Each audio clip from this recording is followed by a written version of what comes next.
ರಾಷ್ಟ್ರೀಯ ಹೆದ್ದಾರಿ 50ರಲ್ಲಿ ಅಪಘಾತಗಳಾದಾಗ ಕ್ಷಣಾರ್ಧದಲ್ಲಿ ಅವರನ್ನ ಆಸ್ಪತ್ರೆಗೆ ಸೇರಿಸಿ ಚಿಕಿತ್ಸೆಗೆ ಸಹಕರಿಸೋ ಹೆದ್ದಾರಿ ಸಹಾಯಕರ ಕಾರ್ಯ ಶ್ಲಾಘನೀಯ ಎಂದು ವಿಜಯನಗರ ಜಿಲ್ಲಾ SP doctor Shri Haribabu BL ಹೇಳಿದರು.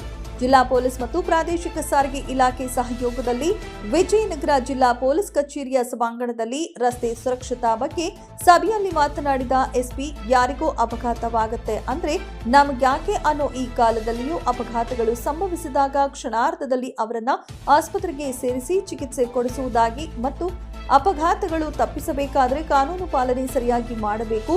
ಅತಿ ವೇಗವೂ ಕೂಡ ಅಪಘಾತಗಳಿಗೆ ಕಾರಣವಾಗುತ್ತೆ ಎಂದರು. ಹೊಸಪೇಟೆಯ ಹಿರಿಯ ವೈದ್ಯ ಡಾಕ್ಟರ್ ಸೋಮಶೇಖರ್ ಕಬ್ಬೇರ್ ಹೇಳಿರುವಂತೆ ಅಪಘಾತಗಳು ನಡೆದಾಗ ಬಿದ್ದ ವ್ಯಕ್ತಿ ಅರೆ ಪ್ರಜ್ಞಾವಸ್ಥೆಯಲ್ಲಿದ್ದಾಗ ಅಥವಾ ಪ್ರಜ್ಞೆ ಇಲ್ಲದಾಗ ನೀರು ಕುಡಿಸಬಾರದು, ಅದು ಸಮಸ್ಯೆಯಾಗಬಹುದು. ಬಿದ್ದಾಗ ಉಸಿರಾಟಕ್ಕೆ ಅನುಕೂಲವಾಗುವಂತೆ ಮನುಷ್ಯನ ತಲೆಭಾಗ ಸ್ವಲ್ಪ ಮೇಲೆತ್ತುಕೊಳ್ಳಬೇಕು. ಫೋಟೋ ವಿಡಿಯೋ ಶೂಟ್ ಮಾಡೋ ಬದಲು ಅವರನ್ನು ಆಸ್ಪತ್ರೆಗೆ ಸೇರಿಸೋ ಕೆಲಸ ಮಾಡಬೇಕಿದೆ.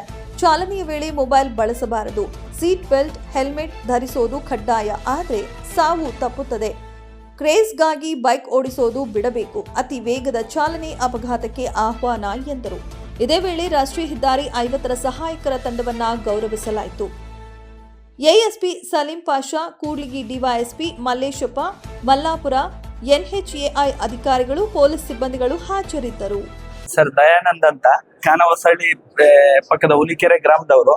ನಮ್ದು ಹೊಸಪೇಟೆಯಿಂದ ಚಿತ್ರದುರ್ಗದವರೆಗೂ ಸುಮಾರು 120 ಕಿಲೋಮೀಟರ್ ರಾಷ್ಟ್ರೀಯ ಹೆದ್ದಾರಿ ಏನು ಹಾದು ಹೋಗಿದೆ 50. ಅದರಲ್ಲಿ ಒಂದು ಹೆದ್ದಾರಿ ಸಹಾಯಕರು ಅಂತೇಳಿ ಒಂದು ವಾಟ್ಸ್ಆಪ್ ಗ್ರೂಪ್ ಮಾಡ್ಕೊಂಡಿದೀವಿ. ಕಳೆದ 6 ವರ್ಷದಿಂದ 500ಕ್ಕೂ ಹೆಚ್ಚು ಅಪಘಾತವಾದಾಗ ಗಾಯಾಳುಗಳನ್ನು ಆಸ್ಪತ್ರೆಗೆ ಶಿಫ್ಟ್ ಮಾಡ್ತಕ್ಕಂಥದ್ದು, ಜೀವ ಉಳಿಸ್ತಕ್ಕಂಥದ್ದು ಮತ್ತು ಈ ಟ್ರಾಫಿಕ್ ಆಗಿರುತ್ತೆ ವೆಹಿಕಲ್, ಅದನ್ನ ಕ್ಲಿಯರ್ ಮಾಡ್ತಕ್ಕಂಥದ್ದು. ಅಂದ್ರೆ ಈ ಒಂದು ಗ್ರೂಪ್ ಹೆಂಗ್ ಕೆಲಸ ಮಾಡ್ತದೆ ಅಂತ ಹೇಳಿದ್ರೆ, ಈ ಒಂದು ಗ್ರೂಪ್ ಅಲ್ಲಿ ಹೊಸಪೇಟೆ ಮಾನ್ಯ ಜಿಲ್ಲಾ ಪೊಲೀಸ್ ವರಿಷ್ಠಾಧಿಕಾರಿಗಳಿಂದ ಹಿಡಿದು ಮರಿಯಮ್ನಹಳ್ಳಿ PSI, ಕೂಡ್ಲಿಗಿ ಡಿವೈಎಸ್ಪಿ ಮತ್ತೆ CPI, ಅದಾದ ನಂತರ ಕಾನವಸಳ್ಳಿ PSI, ಅದಾದ ನಂತರ ಜಗಳೂರು ಮತ್ತೆ ತುರುವನೂರು, ಅಲ್ಲಿಂದ ಚಿತ್ರದುರ್ಗ ಗ್ರಾಮಾಂತರದ ಪೊಲೀಸ್ ಅಧಿಕಾರಿಗಳು ಕೂಡ ಈ ಒಂದು ಗ್ರೂಪ್ ಅಲ್ಲಿ ಇರ್ತಾರೆ. ಅದಾದ ನಂತರ ಪಿಗ್ನಿ ಏಜೆಂಟ್ ಗಳು ಇರ್ತಾರೆ.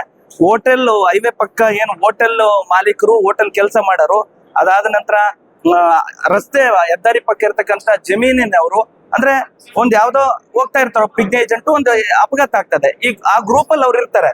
ಈ ಒಂದು ಲೊಕೇಶನ್ ನಲ್ಲಿ ಅಪಘಾತ ಆಗಿದೆ ಅಂತ ಗ್ರೂಪ್ ಅಲ್ಲಿ ಹಾಕ್ತಾರೆ. ಅದನ್ನ ನಾವು ಅಡ್ಮಿನ್ಗಳು ಮತ್ತು ಆ ಗ್ರೂಪ್ ಅಲ್ಲಿ ಹೈವೇ ಪೆಟ್ರೋಲಿಂಗ್ ಇರ್ತಾರೆ, ಟೋಲ್ ಪೆಟ್ರೋಲಿಂಗ್ ಇರ್ತಾರೆ. ಇಮಿಡಿಯೇಟ್ ಆಗಿ 5-6 ನಿಮಿಷ ಬೇಡ 10 ನಿಮಿಷದೊಳಗೆ ಆಂಬುಲೆನ್ಸ್ ಕಳಿಸಿ ಅದನ್ನು ನಾವು ಪೇಷಂಟ್ ಶಿಫ್ಟ್ ಮಾಡ್ತಕ್ಕಂತ ಕೆಲಸ ನಾವು ಮಾಡಿದ್ವಿ. ಇದು ಆಮೇಲೆ ಇವತ್ತು ಬಂದಿರೋದು ತುಂಬಾ ವಿರಳ. ಅಂದ್ರೆ ಎಲೆಮರೆ ಕಾಯಿಯಂತೆ ಸಾಕಷ್ಟು ಜನ ಇದು ಮಾಡಿದ್ದಾರೆ ಸರ್, ಈ ಒಂದು ಕೆಲಸ ಮಾಡ್ತಾ ಇದಾರೆ. ನಾವು ಇವತ್ತು ಸ್ವಲ್ಪ 20 ಜನ ಮಾತ್ರ ಇಲ್ಲಿ ಬಂದಿದ್ದೀವಿ. ನಮಗಿಂತ ಜಾಸ್ತಿ ಅವ್ರಿಗೂ ಕೂಡ ಇದು ಸಲ್ತದೆ.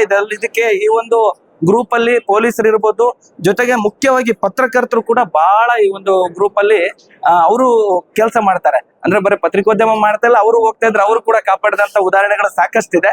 ಈ ರೀತಿ ಹೆದ್ದಾರಿ ಸಹಾಯಕರ ಗ್ರೂಪ್, ನಾನ್ ಹೇಳೋದಲ್ಲ, ಇದನ್ನ ಪೊಲೀಸ್ ಡಿಪಾರ್ಟ್ಮೆಂಟ್ ಹೇಳ್ತಕ್ಕಂಥದ್ದು ಭಾರತದಲ್ಲೇ ಮೊಟ್ಟ ಮೊದಲ ಗ್ರೂಪ್ ಇದಾಗಿದೆ ಅಂತ 6 ವರ್ಷದಿಂದ ಮಾಡ್ತಾ ಇದೀವಿ. ಸುಮಾರು 20 ವರ್ಷದಿಂದ ನಾವು ಸೇವೆ ಮಾಡ್ತಾ ಇದೀವಿ. 6 ವರ್ಷದಿಂದ ಗ್ರೂಪ್ ಮಾಡಿ ಇದ್ ಮಾಡ್ತೀವಿ. ಇದಕ್ಕೆ ಪೊಲೀಸರು ತುಂಬಾ ಸಪೋರ್ಟ್ ಮಾಡಿದ್ದಾರೆ. ಅದಾದ ನಂತರ ಆಸ್ಪತ್ರೆ ಡಾಕ್ಟರ್ಗಳು ಕೂಡ ಹಿಂಗ ಬಂದಿದೆ ಪೇಷಂಟ್ ಅಂದ್ರೆ ಅವರು ಕೂಡ ಅದ್ರೊಳಗೆ ಗ್ರೂಪ್ ಅಲ್ಲಿ ಇರ್ತಾರೆ. ಅವ್ರು ಅಲರ್ಟ್ ಇರ್ತಾರೆ, ಸ್ಟ್ರೆಚರ್ ತಗೊಂಡು. ಈಗ ಕೂಡ್ಲಿಗೆ ಪೇಷಂಟ್ ಬರ್ತೈತೆ ಅಂದ್ರೆ ಅಡ್ವಾನ್ಸ್ ಇರ್ತಾರೆ. ಈ ರೀತಿ ಸುಮಾರು 500ಕ್ಕೂ ಹೆಚ್ಚು ಜೀವಗಳನ್ನು ಉಳಿಸಿದೀವಿ. ಬೇರೆ ಬೇರೆ ದೇಶದವರು ಬಂದಿರ್ತಾರೆ, ತುಂಬಾ ಬೆಲೆ ಬಾಳ ವಸ್ತುಗಳನ್ನಿರ್ತವೆ, ಅವನ್ನೆಲ್ಲದನ್ನ ಅವ್ರಿಗೆ ಕೊಡೋದು.